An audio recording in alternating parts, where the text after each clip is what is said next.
Hello hi, Vizag లో cricket fever గా start అయింది. India versus England test match జరగబోతుంది. చాలా రోజుల తర్వాత వైజాగ్ లో ఒక టెస్ట్ మ్యాచ్ జరుగుతుంది. అది ఫిబ్రవరి 2 నుంచి ఫిబ్రవరి 6 వరకు.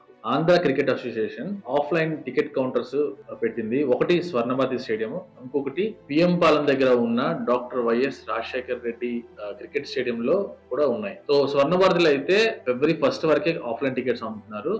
అదే పిఎం పాలెం అయితే మాత్రం ఫిబ్రవరి 6 వరకు టికెట్స్ అవైలబుల్ గా ఉంటాయి. ఈ కౌంటర్స్ టైమింగ్ వస్తేప్పటికి మార్నింగ్ 10 AM నుంచి 6 PM వరకు ఉన్నాయి. టికెట్ డీటెయిల్స్ వస్తేప్పటికి 1 డే పాస్ అయితే 100, 200, 300, 500 వరకు ఉన్నాయి. 5 డే పాస్ వస్తేప్పటికి 400, 500, 1000 అండ్ 1500 వరకు ఉన్నాయి పాసెస్. ఇంకొక సూపర్ న్యూస్ ఏంటంటే ఏసీఏ వాళ్ళు 2000 స్టూడెంట్ పాసెస్ ఫ్రీగా ఇస్తున్నారు. ఎవరికైతే వ్యాలిడ్ ఐడెంటిటీ కార్డ్ ఉంటుందో వాళ్ళు డైరెక్ట్ గా స్టేడియం కి వెళ్ళి ఐడి కార్డ్ చూపిస్తే వాళ్ళని లోపల అలౌ చేస్తారు. బట్ ఓన్లీ 2000 స్టూడెంట్స్ మాత్రమే వాళ్ళకి ఎవ్రీ డే ఎంట్రీ ఇస్తారు. సో ఎవరైతే ఈ India versus England test match చూడాలనుకుంటున్నారో ఈ ఆఫ్లైన్ కౌంటర్స్ లో టికెట్ అవైలబుల్ గా ఉన్నాయి. అలాగే ఆన్లైన్ లో కూడా ఉన్నాయి. సో వెంటనే వెళ్ళి మీ టికెట్ ని బుక్ చేసుకోండి. ఇండియా వర్సెస్ ఇంగ్లాండ్ మ్యాచ్ ని ఎంజాయ్ చేయండి.